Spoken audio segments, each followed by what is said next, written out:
What's up, guys? Welcome. Hello. Happy 4th of July, fellas. It is an Independence Day. We got balls. And if you're listening live in, engaging, like Richie is from Jamaica. Richie from Jamaica, man. Richie from Jamaica, and Brad saying happy 4th, buds. Hey, Brad, big hugs to you, man. Michael Martinez. Jamaica is the only vacation destination where I've ever been offered a blowjob and a bag of pot getting off the cruise ship at the same time. That's an interesting combo. Wow, it was. My wife was humored by that as well. Yeah. Michael Martinez says, yo, short and sweet. Yo, Michael Martinez. Hey, Carrie, glad you're here, man. So good afternoon, John E. Ricky, and Richie OMG says, look, can you believe it? Jamaica is a place where you can have all kinds of crazy experiences. My experience with Jamaica was getting off the plane and realizing there's actually two Jamaicas. There's the Jamaica you see on the resorts, and there's the Jamaica that you see everywhere else, which is just a whole lot of really sad. Super poor.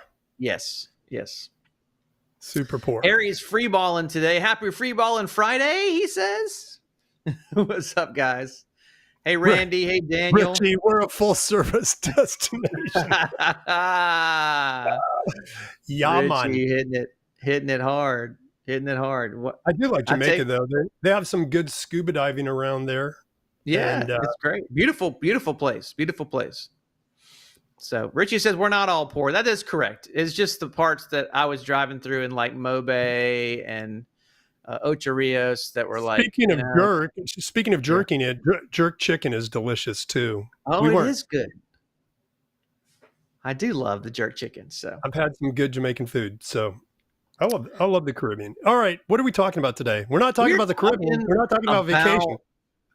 Struggling with body image. What do you feel about yourself?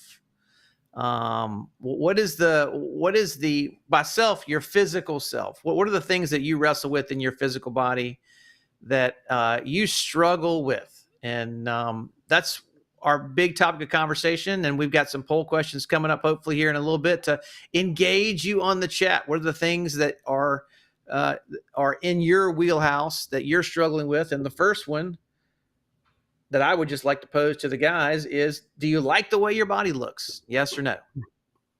Do you like the way your body looks? Yes or no? Scott? Do you like the way your body looks? Do I like the way my body looks? Yes.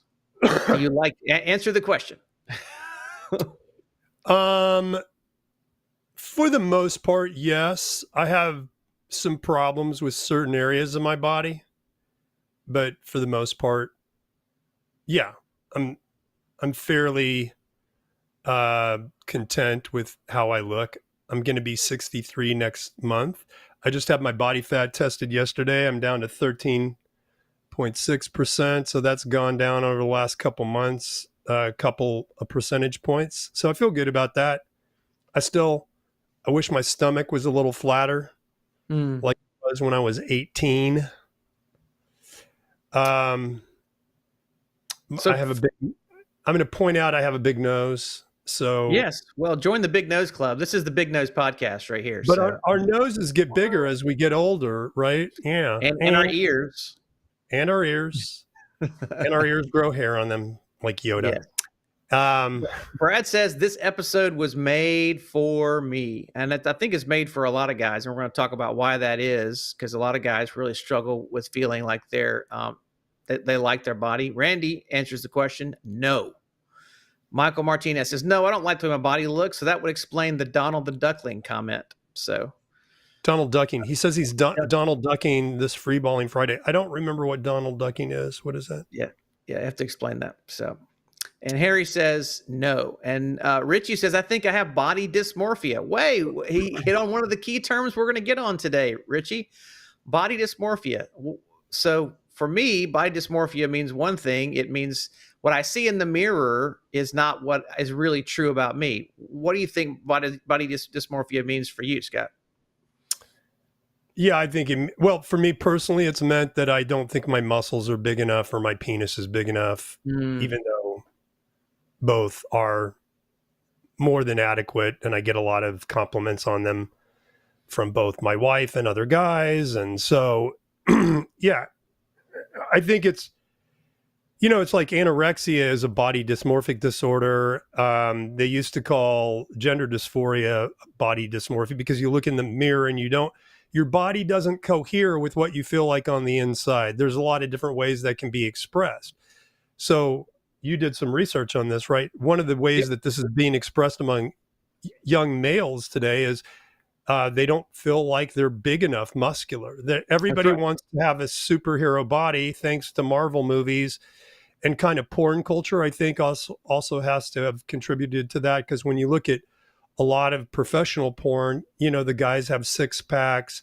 Oh, if you look at the gay porn stars, they all have these superhuman masculine bodies with massive penises. So that sets a standard, whether you want it to or not, for what the male body is supposed to look like. And then you're comparing yourself to that. And who wouldn't feel inadequate to absolutely Chris Hemsworth or Chris Evans or RMC with the super chat again. He's supporting this podcast. Just want to show a little dollar support for the podcast. So thank you for the love, RMC. We're so grateful for you. But yeah, Scott, this whole idea of not feeling like you belong with other men. I mean, how can we compare ourselves when, I mean, have you done the study? No, look at Tobey Maguire's is it Tobey Maguire? Spider-Man. Yeah, Spider-Man. So, Tobey Maguire's Spider-Man versus the Spider-Mans and the Chris Evans of today doing Captain America. I mean, it's a completely different body type. Tobey Maguire was just a skinny high school dude with a couple of bumps on his chest, and these other guys have huge pecs and huge arms and cut abs and ripped legs. How would you not have body dysmorphia in that kind of social setting? Yeah. So the culture is going to set the tone for male body image. Porn sets it to a degree. Porn, and so those two factors combined, they're all the same kind of body type, right? Big chest, big arms, big muscles, hairy or smooth, it doesn't matter. Big penis, and it's just probably for most guys, those guys represent less than 1% of what a male body actually looks like. Have you seen these comparisons between what male body image is today, what it was to what it was in the 60s and 70s? No, I haven't. Tell me about that. Yeah. Well, go back and go watch Sean Connery in any of the Bond movies that he was in, Goldfinger, that type of thing. And you'll see Sean, he's got his shirt off in a lot of scenes in the movies, and he's a masculine looking man, but he's not super muscular. He's Charlton Heston is another one. If you go watch Ben-Hur, which was filmed in, I think, 59, Charlton Heston's pretty much in a loincloth for a lot of the movie, and yet he was a good-looking man. He was fit, but he was by no means rippling abs, right? No, or he was just a cut dude. He'd gone on a diet, but he wasn't jacked like we see today. And the other part of this is the steroid issue. Is how many guys are actually taking steroids. Social media influencers are taking steroids and claiming that they're not, claiming that they're just going to the gym. Oh, right. Yeah, right. So, but if you compare those images in the past, cultural images, kind of cultural icons, to the cultural icons today, it's a completely different story. I mean, Usher's got six-pack abs, and every guy who's anybody in the celebrity world, taking his shirt off and showing the six-pack abs is kind of the consideration if you're going to be in movies. A lot of stars are doing full frontal nudity scenes, right? There was a big hubbub about Patrick Schwarzenegger getting naked for the White Lotus series on HBO or Max, whatever it's called now. This spring, right? What is it? What? HBO Max now. Whatever, they keep changing it. It was They're HBO, back. then it was They're Max, and now it's HBO They're Max. back. Whatever, make up your freaking mind. So anyway, so So he's taking There's a all his clothes off. He's getting naked for the White Lotus. Why? yeah, Just to show it off? because now it's become a thing to show your penis on Yep, television, I guess, for some I guess. guys. I was looking at Randy Michael says, I'd be curious about how many guys with body issues are gay versus hetero. Well, that is a good question. I think probably you would find in the gay community, there's probably more of an emphasis on the body than there is between male female sex, if you want to look at it that way, because it's all about the six pack. You know, the Well, old I joke in mean, the gay community was, what do you call a guy over 40 with a six pack? Gay. gay. Yeah. So, what do you call a guy over 40 with a dad bod who's straight? Still attractive. That's part of the Dad deal. bod. Yeah, So, dad bods don't exist in the gay community that I'm aware of. oh, they do. They do. It's in the younger man, older man sexual Okay. dynamic. The younger guys like dad bods. They like, one of the most popular guys is Seattle Dad, who has sex with younger guys, look like the twinks, right? Yep. Because he's so tender and loving to the guys while he's having intercourse with them. So, So, so for overwhelmingly in the gay community, you think the body image would be much more important than the straight community? oh, for sure. Yeah. For sure. Okay. Yeah. So, well, some of the guys talking about their own experiences. Harry said, "I'd like to be more muscular with a slightly larger thingy." Can we just put that as the poster for all men in this conversation? I want to have more muscles and a bigger dick. That's what I really Yeah, want. that's the common desire, right? So, And even if you have a big penis, you still, what's another inch gonna hurt? that's right. Who can't you have a bigger one? And we'll get a little bit to that later, is the extent to which people actually do work on their penis to try to make it larger. That's a growing. How big was the industry, you said? I think it was $4 billion is the size. Super chat Longhorn 40. Hey, super chat from Longhorn. Thank you, buddy. Thank you. I think the penis enlargement industry is pegged. No, Pegged. pun intended. Tongue in cheek. At $4 billion a year. And Yeah.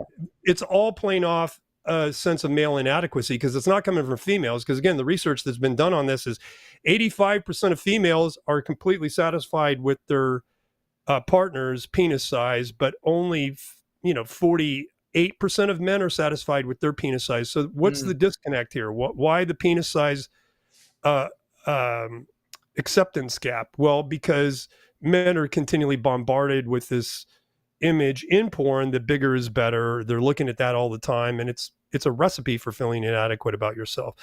Not to mention, there are parts of our, going back to kind of our way of looking at arousal and our stories, there are story-based elements that a lot of guys have shame about aspects of their body. Who was not made fun of growing up for something about their body?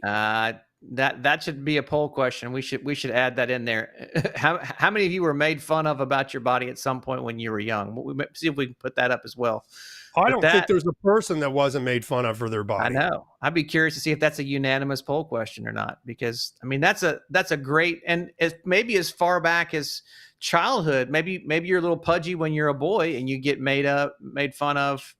So here's when did you first begin to struggle with body image issues? Under 13 to 17, or 18 plus. I mean, that's kind of what we're talking about, is the story behind how you're made fun of. I know a ton of guys who were made fun of as kids, and it's followed them their whole life. In fact, they changed their body in middle school or high school and are extremely fit and attractive, but they've still got that internal thought process of, look at me, I'm fat, or I'm unattractive, or I'm not muscular, or I got a little dick, or whatever it is that you've been made fun of. I mean, I'm not aware of really becoming conscious of anything that was wrong with my body until I was 12, and then it was my penis, because it was curved, and I didn't know that was normal. And there was this. I think I've told this story before, but I went to the chiropractor and he took an X-ray of my body, and then I came out and up on the light box is this picture of my body, and I'm 12 years old. So my body's small. My penis was adult male size at that point. And Yep. there it is, my big curved penis, there for my mom to see, the chiropractor and his female Mm, lab assistant. And I felt humiliated, but nobody mm. said anything to me about it. And I think that was probably wrong for him. Now that I think about it, they usually cover your genitals with a lead, apron in the first Yeah. place, so it doesn't create fertility problems. But that wasn't done for me. And so that's when I started to feel really self-conscious about my penis. That was the first time I remember feeling self-conscious about any body part. But then you also have to remember that there's that experience where my family had taken this picture of me standing naked on the couch, and there was all this kind of continual exposure of my naked body and laughter around, look at the well-hung baby and all that stuff. And so I'm really highly attuned to that part of my body just simply because of the story-based experiences that occurred, in my family of origin, and then with these other experiences that happened around puberty. So, Well, for me, there was so much silence that I really didn't have a body image idea because we didn't really shower when I was coming up through school. I was the first generation to not go to showers at PE. hmm, And even when I played football, there were a few guys that showered, but a lot of guys would just change clothes and go home. And so you really don't have all that. So my experience in locker rooms and around other guys comparing bodies was get out of there as fast as you can. It's like, I don't want to be around this at all because I was the smallest kid always. I was like shortest and skinniest kid playing these sports. And so here I am having these. So it was a lot of silence. So there's a lot of shame around the way my body looked until I got around some guys who were in my church youth group and were very proud of their bodies. And they'd walk around with towel over their shoulder and go to the shower and back. And I'd be like, well, if they can do it, then I could probably do it too. That guy's my friend and he doesn't care. So, what's the big deal? I had a few experiences doing communal showers. So where that would actually be a positive experience. So I think for me, it was negative before 13, and then kind of moved into the neutral and even for me positive space. I mean, I've become more positive about my body in my 40s than I ever have before, just because I'm accepting myself as a whole. So I think that's yeah. been a big deal. I think that mutual male nudity in the locker room or male only environment is a really important part of a guy's development. So I had that too. I showered with guys right after football practice, starting in middle school all the way up Mm. through high school. We had a communal shower in college. We've talked about this in our communal shower episode, I think, too. Yep. But it becomes a part of male belonging. And that's why I like to go to the Korean spas today, or I like to work out with friends and shower afterwards, or sit in the sauna together naked, is Yep. because it feels like a really bonding experience. But Kevin makes a really great point here. Back to the stories. Kevin says, I was never happy with my body till I started hooking up with older guys in my teens. They taught me a lot about accepting my body as is. So just notice, if I have an experience where prior to the hookups, I feel bad about my body, and then I start hooking up with other guys, and I get a lot of affirmation and praise in a sexual context, then that affirmation and the sexual context get fused together. Yep. And the way that I then prefer in my body to be affirmed is by being sexual with other men instead of just, showering and having a non-sexual experience. So that makes sense then that becomes a part of what arouses me, what really brings me to life. And just to be kind to that part of your story, I think, is the invitation there. And then Brad says, I've always wanted a thickly hairy chest like Tom Selleck and a natural uncut manhood. I'd also much rather be average height, because Brad's a tall dude. We know he's a tall drink of water. Impressively tall man. So, but here's the thing, like, how many of us, I'm 5'9", I wish I was taller. This Yep. is my point. I don't think anybody grows up without a sense of shame around their body in probably multiple areas. Let's just be honest about it. It's not Yeah. just one thing, it's many things. And why is that? Why is the body's such a target of shame in our lives. But don't you think the body is the place where meaning and belief really resonate most deeply? And so if we talk about evil, and I don't even want to put a name or a face on it, I just want to say there's someone coming against us. Where's the first place they're going to attack? They're going to attack in my body. Yeah. And just with our poll question, when you first began to struggle with body image issues, it was pretty much split across the board. Is you had some that were 13 to 17, some that were under 13, a few that were over 18. And so, I mean, this attack comes at all areas, because if I can believe my body is bad, then I'm already at a disability. I mean, I'm way back in the pack. I'm starting believing that there is no goodness in me, and so why would I bother to try?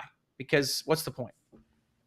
Kurt Thompson, I don't believe things until I feel them in my body. I don't believe Nothing is true for me until it's true in my body, is his quote. So I think evil's intention is to attack at the body first, because it's the visible representation of the image of God in us, right? And evil can't get to God, so it can get to us. And the way it gets to us first and foremost is by starting to malign our body, whatever it can do, and using others to participate in that with us. Mom and dad making fun of a body part, or families making fun of a body part, other peers making fun of a body part, and beginning to create this image that knocks you down, right? Yeah. You don't bear the glory of God in your body. You're disgusting. You're repulsive. You're ugly.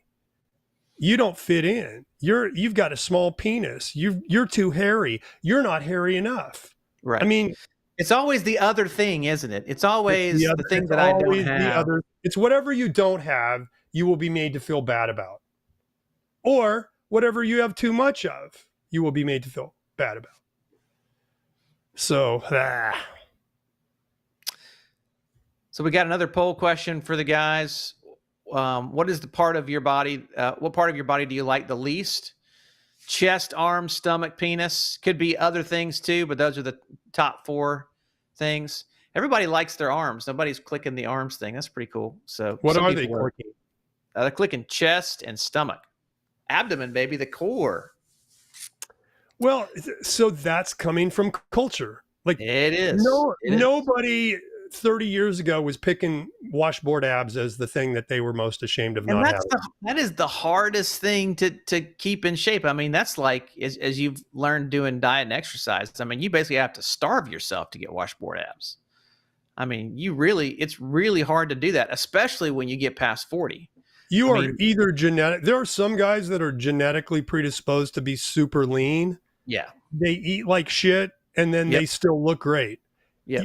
If you don't have, and that's less than 1% of all men, if you don't have that, you're going to struggle with a dad bod when you get in your 40s, when you get in your 50s. Forget it after 50. Like, it's difficult, right? You do have to kind of watch what you eat all the time, and you got to temper your expectations and realize that your body is changing. And I mean, that's part of the struggle that I think a lot of guys, even in the chat, are talking about, is that there's so much that you have to accept over time, is that I can't build muscle at 50 the way that I could at 30. My penis isn't going to work the same way at 60 as it did when I was 25. It's just Hell no. It's a totally different thing. Yeah. Irvin Ellis says, joining late, thank you for this topic. A constant struggle for me as a gay, black, 300-pound guy. I have found places and people where my size doesn't matter. I'm so glad to hear that, Irvin, because you deserve to belong in a place where you can be honored, where your glory can be seen and welcomed, right? So that's our feelings. But look, you can always work on your body, but I think the more important work needs to be done on accepting yourself for who you are. Yep. Starting there. Yep. Could we just start there? Yep. And I have just a little, I was doing this for a friend this week, a young guy who thinks he's ugly. And I said, what do you think what's ugly about you? And he goes, my face, and lists off everything that he thinks is ugly. And I said, could we just shift the language just a little bit? Not trying to get you to not say you're not ugly, but could you just say something like this? Instead of saying I'm disgusting or I'm ugly, would you consider revising that to be, I'm struggling with self-image, but I'm learning to respect my body? That's a great shift. I love the way you phrased that. Yeah. How was So that received? he said, yes, I would consider doing that. I will try to do that. I'm struggling with self-image, but I'm learning to accept my body. I And love that. that's a cognitive behavioral tool that basically is just about reframing or reappraising. So you're not going all the way to saying I'm beautiful, because here's the problem with that. If you have a core belief that you're ugly, Yeah. you can't get to I'm beautiful just by going like that, No. because your body will resist that. You will feel in your body a resistance to making that affirmation because it's too drastic a change. Mm-hmm. So what we're trying to do is harm reduce here. So rather than saying something like I'm disgusting, which is self-harming, I'm going to modify that to be a little more compassionate, a little more accepting. So I'm admitting I'm struggling with self-image. There are parts of my body I don't like, but I'm learning to respect my body. I'm learning to respect my body. And then what that's doing is giving me permission to actually change and grow, which is what Yes. neuroplasticity is all about. We And can change and grow. And that respect for your body is a different thing than blessing your body and saying it's beautiful. Because just to say, hey, this is who I am. This is how I was made. So, easing a more positive mindset into one's daily life. I mean, I think that's what we do every single day. Is we're trying to shift to a more positive. I would say even accepting. Would you say accepting or positive in that dynamic, Scott? I would say you can't get to positive. That's what I'm saying is you can't get to positive without starting with acceptance. Gotcha. When Carl Rogers, who was the founder of positive psychology, well known for his what they called, everybody around him, all the students loved Carl Rogers because he had this unconditional positive regard for people. So you can't get to that place though without self-acceptance. So unconditional positive regard for yourself has to start somewhere, and it starts by shifting out of self-contempt into self-acceptance, and then Yes. it can go to self-regard. Yes. But you can't go from self-contempt to self-regard. That's too drastic. That's it. So our poll ended with 60% of the guys saying that their stomach was their least favorite part. So there's another common term that we ran across in doing some research for this topic called bigorexia, which is what you were talking about, the obsession with muscles, the obsession with working out. And so 90% of the guys, the young men that they polled, said that their number one goal in life was to get bigger, to go to the gym, to eat more protein, to have a bigger, more muscular physique. What do you think is driving this push toward being bigger and being more jacked in the last 20, 25 years or so? Superhero movies and porn. Yeah. And I would say social media too. So. And social media, right? Like, because everybody's on social media posting their pictures when they've been, dehydrating for 2 days. But it's Wolverine. It's Hey, Hugh Jackman. Super chat. Thank you, buddy. You're yeah. I mean, it is Wolverine to some extent, because I mean that Hugh Jackman was the first to go super jacked in a movie, wasn't he? Like that. I think so. And then you had Chris Hemsworth, and then you had Chris Evans, and it's the Avenger movies, and just think back to those scenes. I think probably back in Thelma and Louise, when Brad Pitt takes his shirt off, is when this starts to get established.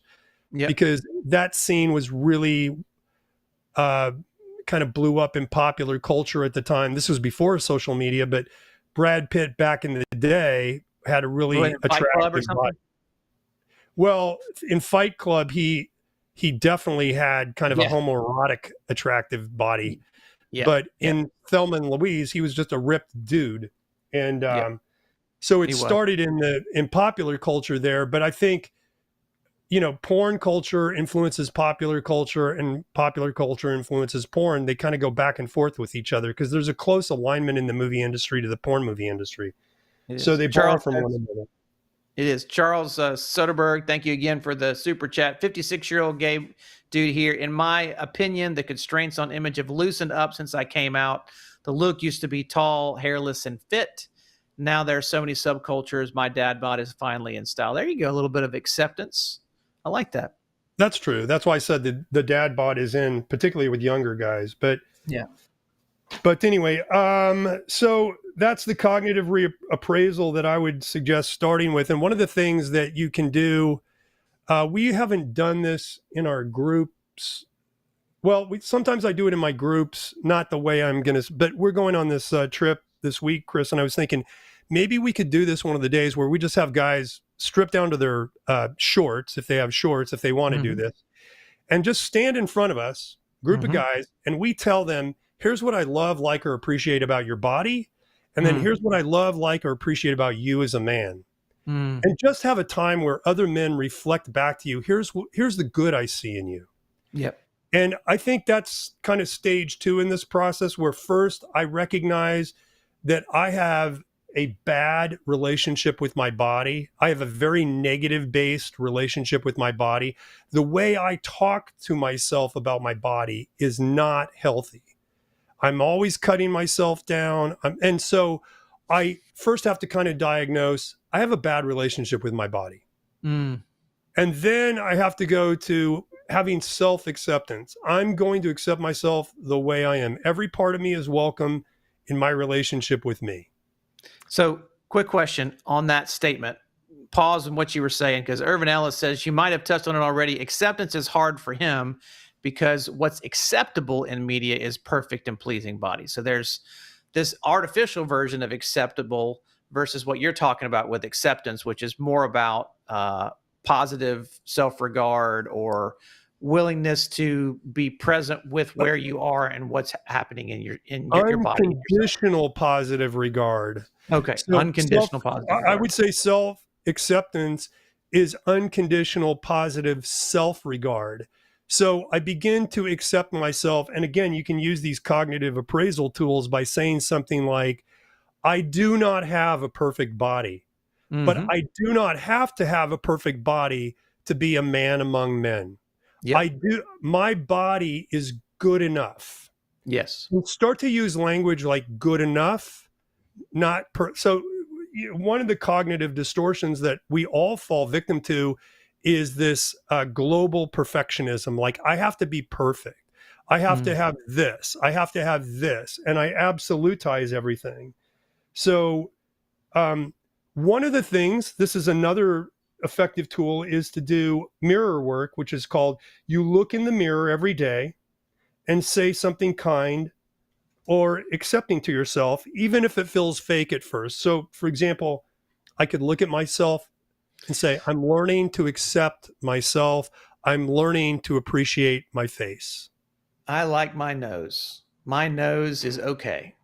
Well, don't say that if you don't like your nose, because but it's okay. It's okay. Okay. I said it was I okay. am learning to accept my nose as okay. Yes. And I'm learning to respect my body. Yes. You may not like your body, but you can respect your body. Yes. And, from our perspective, Psalm 139, using the Bible as a little help here, if you need a little boost, a little stepping stool. Little tutor, it'll work. You're fearfully and wonderfully made. Oh. And so could you find 5 things about your body that you do like? Wow, that's a challenge right there. 5 things about your body that you do like. What about your eyes? Do you like the fact that you could see? Do you like the fact that you can hear? How about the fact that you can chew with your mouth and digest your food and it comes out the other end without a lot of problems? See, it's those little things, Scott, that's a challenge to really get to. Is when we think about it, we think about these absolute things. I have to like absolutely my chest or my stomach or my face or my nose or my butt or my penis or whatever it is. that it's an all or nothing acceptance. I think that's kind of get to what Irvin Ellis was talking about, is this acceptable as an all or nothing uh, proposition. But what you're talking about is incremental acceptance. There are things that work that I take for granted, that I just use every day, and it happens. I mean, you talk about your health. There's so many ways you can describe being healthy in your body, right? And that's something you can be grateful for. Yep. And I think your point is making baby steps in the Yes. right direction. What is the direction I want to get to? I want to be able to bless my body. Let's just put this kind of in these, they sound kind of religious, but they're not religious. There's a big difference between cursing my body and blessing my body. Cursing means simply to speak ill of. Yep. Blessing means to speak well of. So where am I starting from on that spectrum between cursing and blessing? I'm probably, like most of us, we have a default negative bias. Mm-hmm. And we start to view our body as a threat because of that default negative bias. And we have most of us have a very poor, if you have trauma, you have a poor relationship with your body anyway. And that starts in your story, starts in your childhood. Yes. Starts in your story. So when do you first begin to believe that your lack of body hair or your abundance of body hair is a problem? Mm. When do you first begin to feel ashamed of your penis? When do you first begin to feel that there's something wrong with your nose? There are stories associated with, and so another way of engaging this, first of all, just doing the diagnosis. How do I really feel about my body? What is my relationship with my body? Is it positive or negative? What do I not like? And then when did I begin to believe those things about my body are bad and wrong? And allow the stories to come up and begin to engage those stories. And then you can start to make those shifts. Because again, I think, Chris, if you don't engage the story and you go right to positive affirmations or even neutral affirmations, feels fake. You're fighting against the story in your body because your body's like, that's not what we know is true. Yeah. So you've got to engage the story first. And then once the emotion around the story and having parts of your body cursed can be engaged with kindness and care, then you can shift it a little bit and just go a little bit. Don't go all the way to positive regard. Just go to acceptance. There you go. So Irvin Ellis asked a great question. Irvin Ellis is quickly becoming the all-star commenter of the episode. Thank you, Irvin. How does one respect their body? How does one respect their body? Yeah. I mean, I think it comes down to a number of things. Do you get enough sleep? You know, that's 50% of your health is what your quality of sleep is. 50% of your health is how well you're sleeping. Do you get enough sleep? I would start there. Do you eat in a way that is respectful of your body? Or do you just shove junk food down your body? Mm-hmm. How do you have sex? Do you respect your body in the way you're sexual? Or are you disrespectful in the way you have sex? So in our view, it's disrespectful to have rando hookups, BDSM activities, anything that is self-harming that really doesn't honor your body and it ends up doing harm to you and to other people.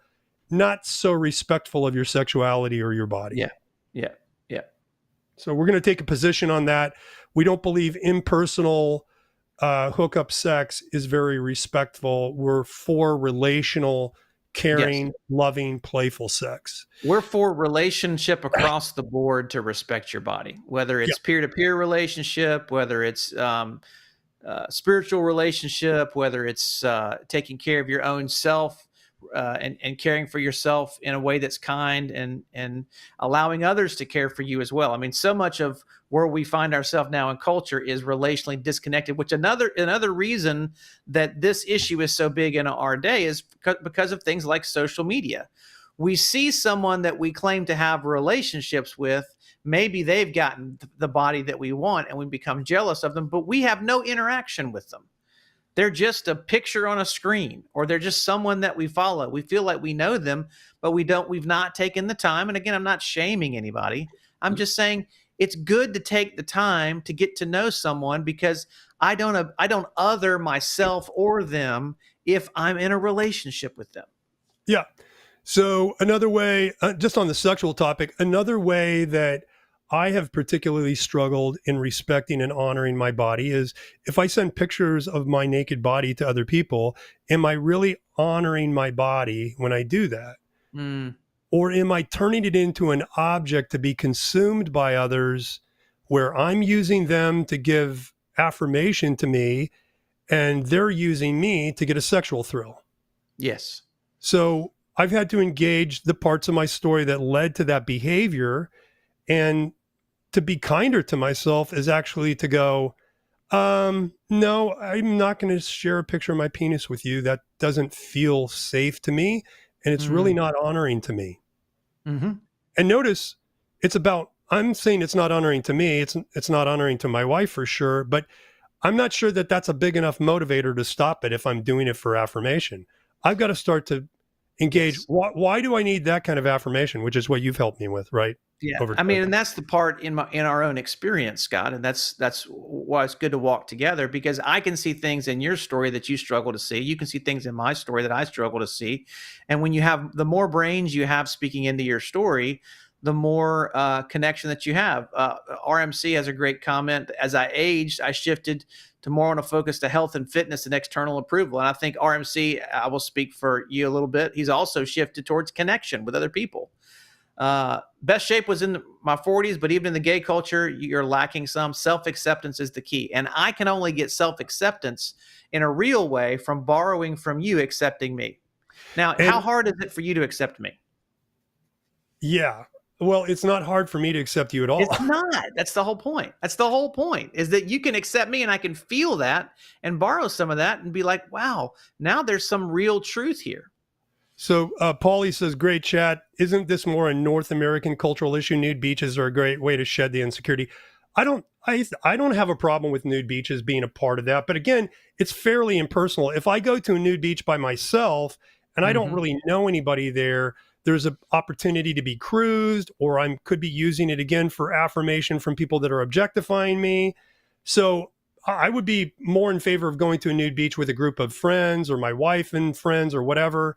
I've been to nude beaches with my wife. It was affirming in that sense because I had the safety of her relationship there. I've been skinny dipping with friends, which is like going to a nude beach when I was in high school.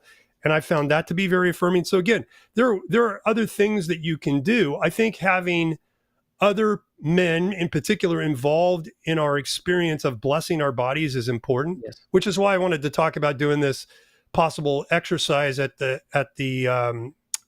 adventure trip Adventure retreat. Yep. where a bunch of other guys could bless another guy's body. And I think Mm-hmm. that can be a really powerful moment. But you've got to be willing to accept yourself first again, because if 10 guys bless me, but I'm fighting that from the inside, how is that going to do me any good? Yep. I've That's got to put absolutely true. down my war with my own body first. So, Scott, I would actually argue because the prevalence of nude beaches worldwide is decreasing. It's not increasing. oh, People really? are, yes, it's decreasing because I think nude beaches are a product of an accepting culture far more than they are someplace to find acceptance. And so, I mean, you think about Western Europe, that was where the prevalence of most of your nude beaches are. People are putting their clothes on instead of taking them off more and more in Western Europe. Hmm, Um, and so I think we need to get back to the relational piece. It's focusing on I want to go and be with people just like you're talking about who can see me. And if we get naked, that's great. But the real place I want to be seen is in my soul, in my inner parts. My body is the way that I experience that acceptance rather than the other way around. that's right. That's right. Yeah, I agree with that. Let's see. I'm just looking over. Irvin Ellis says we need acceptance, respect, and blessing. I love those three words. Absolutely. Things that we need to just deal with in our own bodies.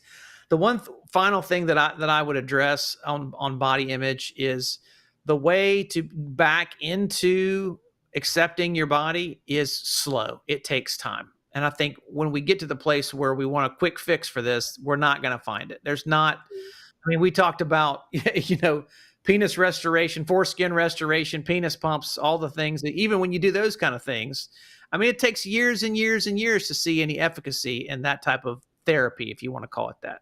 So anything that you do to improve your body is going to take a lot of effort and time and work. I saw this great chart this week that I actually clipped. Um, uh, it was two bar graphs, and one of them had the bars on the graph steadily going up, and one of them Mhm. had a long start that was very, very low, and nothing happens, and then it goes up. And And one shoots up. was Yep. expectation, and the second one was reality. That's it. And I just want to emphasize what you just said, because to really change our body image, it is going to take experimenting with different tools like we've talked about, Yep. cognitive reappraisal, affirmations, diagnosing the body problems, engaging my story, having a group of men around me that can affirm me, nude Yes. experiences, perhaps all these different, these are tools and exercises, but that has to be experimented with because not everything works for everybody, Right. right? There's no one size fits all tool. And I have to be consistent. And it takes a lot of consistent practice. That's the Mm. word, practice. Experiment and practice.